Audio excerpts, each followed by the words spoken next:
नमस्कार, जय माता दी, जय सच्चिदानंद। पितृदोष के कारण लोगों के जीवन में जो इसका प्रभाव आता है, आमतौर पे इंसान की ज़िंदगी को बहुत ज़्यादा हद तक प्रभावित करता है। और मेरी उन बच्चों से ये प्रार्थना है जो बच्चे दूसरे धर्म की लड़कियों से शादी करते हैं, उन दोनों के परिवारों के जो कल्चर होते हैं उनमें बहुत ज़्यादा डिफरेंस होता है और उस डिफरेंस के कारण उनकी ज़िंदगी में बहुत ज़्यादा उनको परेशानियों का सामना करना पड़ता है। और आम तौर पे जो है इस प्रकार के जो मैरिज हैं वो 100 में से 90 मैरिज टूट जाते हैं या तलाक हो जाता है। सबसे पहली चीज़ तो ये है कि जो बच्चे इस प्रकार के लव मैरिज करते हैं उनको ये पता होना बहुत ज़रूरी है कि अगर आप किसी दूसरे धर्म की लड़की को अपने घर में लेके आ रहे हो तो उसके दुष्परिणाम क्या होंगे, ये हर एक को पता होना बहुत ज़रूरी है। क्योंकि आम तौर पर समाज में इस समय इन चीज़ों का चलन बहुत ज़्यादा बढ़ गया है। पहली चीज़, जो हमारे घर के पितृ हैं वो पितृदोष आपके घर में आ जाएगा अगर आप किसी दूसरे धर्म की लड़की को अपने घर में बहू बनाकर लाते हैं। दूसरी चीज़, जो हम पितरों के निमित्त कार्य करते हैं, जो आपके बच्चे होंगे यानी दो अलग अलग समाज के बच्चे, तो उनको जो है हमारे पितृ उनके हाथ से ना जल ग्रहण करते हैं ना भोजन ग्रहण करते हैं, तो वो जो पितृदोष है वो बढ़ता चला जाता है। और तीसरी चीज़ ये है कि इन बच्चों को ये चीज़ समझनी बहुत ज़रूरी है कि जो अगर समाज अलग अलग बच्चे दोनों अलग अलग समाज से हैं तो वो एक बात बताइए कि अगर आपको पता है कि अगर लड़की दूसरे धर्म की है या दूसरे समाज की है तो पता तो आपको पहले था, लेकिन जब शादी कर ली उसके बाद आप उसको हर चीज़ में उसके जो है जिस भी वो परिवार से संपर्क रखती है या जिस परिवार से वो लड़की है उसके बारे में उल्टा सीधा बोलना शुरू कर देते हैं। जब आपको ये पता था कि ये इस समाज से लड़की जो है तो उसके बाद या तो आपको उससे शादी नहीं करनी चाहिए थी। अगर आपने शादी कर ली है तो अब जो समाज की मान मर्यादाएं हैं उनको निभाते हुए आप उस शादी को स्वीकार करें दिल से और जो है आगे बढ़ें। अगर आप आगे नहीं बढ़ते हो, एक लड़का और एक लड़की की शादी खाली गुड्डे गुड़ियों का खेल नहीं है और इससे पूरा परिवार प्रभावित होता है, पूरा समाज प्रभावित होता है। जो आपके घर में कलह कलेश लड़ाई झगड़े जो अक्सर लोगों की ज़िंदगी में अपना स्थान बना लेते हैं और वो आगे जाके जो है तलाक तक की नौबत आ जाती है। सबसे पहली चीज़ तो लड़कियों की जो माएँ हैं उनको ये चीज़ समझना बहुत ज़्यादा आवश्यक है कि अपनी बेटियों का शादी के बाद उनके परिवार में उनकी ज़िंदगी में किसी प्रकार का हस्तक्षेप ना करें। जो कि अक्सर देखा गया है कि जो अब ये मोबाइल का जो समय आ गया है इसका लेडीज़ें पूरा फ़ायदा उठाती हैं और पूरा दिन जो है बातों में लगी रहती हैं।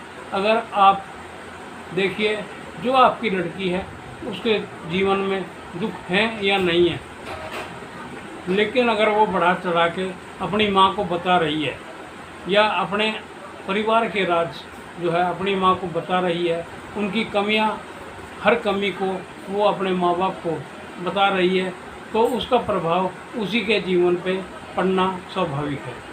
आम तौर पे 100 में से 80 लड़कियां जो है जो इस तरह का कार्य करती हैं। आप और हम सब देख रहे हैं इस चीज़ को कि आम तौर पे जो है उनका तलाक ही एक रास्ता बन जाता है। अब जो बच्चे आपके यहाँ पैदा हुए उन बच्चों का भविष्य कौन देखेगा? वो या तो दादा दादी के ऊपर जिम्मेवारी आ जाएगी या वो जिम्मेवारी नाना नानी के ऊपर आ जाएगी। जब आपके माँ बाप अपनी ज़िंदगी को जी चुके और अपने कर्तव्य को पूरा कर चुके और बुढ़ापे के अंदर आप लोग जो इस प्रकार का ये कार्य कर रहे हो तो जो उनका जीवन बचा हुआ है उसको आप लोग ख़त्म करने की साइड बढ़ रहे हो। क्योंकि परेशानियां अगर आप माँ बाप, लड़की अपने माँ बाप को दे रही है और लड़का अपने माँ बाप को दे रहा है तो आप उनकी जीवन को जो है अंधकार की तरफ ले जा रहे हो। धीरे धीरे वो उसी अंधकार में समा जाएंगे। तो सबसे पहला जो चीज़ है समाज के अंदर जो ये इस प्रकार की जो चीज़ें बनी हुई हैं, आजकल की जो लड़कियां हैं वो ज़्यादा पढ़ी लिखी होने के कारण या ये समझो कि गलत सोबत के कारण मतलब इस प्रकार की हो गई हैं कि उनको सीता बनना मंजूर नहीं है। उनको राक्षसी प्रवृत्ति और दारू पीना, सिगरेट पीना, इन सब चीज़ों में अपनी बड़ाई समझती हैं। ये कोई बड़ाई नहीं है। किसी भी नशे का आदी होना और उसका गुलाम बन जाना कौन सी समझदारी है? तो वो बच्चे जो कि इस अंधकार में बढ़ते जा रहे हैं वो बच्चे इस बातों पे इन विशेष ध्यान दें कि आप समाज से कटते जा रहे हो, आप समाज से दूर होते जा रहे हो और ये नशा आपको ऐसे अंधेरे में ले जाकर फेंक देगा। हो सकता है आप वहाँ से निकलकर इस जीवन में दोबारा आ पाओ या ना आ पाओ। अगर आपको अपने परिवार का साथ मिला, अपने परिवार का प्यार मिला तो हो सकता है आप इन चीज़ों से बाहर आ पाओ। और अगर आपको ये सब चीज़ें, ये सहायता नहीं मिली तो हो सकता है आपका ये जीवन अंधेरे में ही कहीं गुम हो जाए। तो कोशिश ये करें किसी भी चीज़ को, ये कोई शौक़ नहीं है।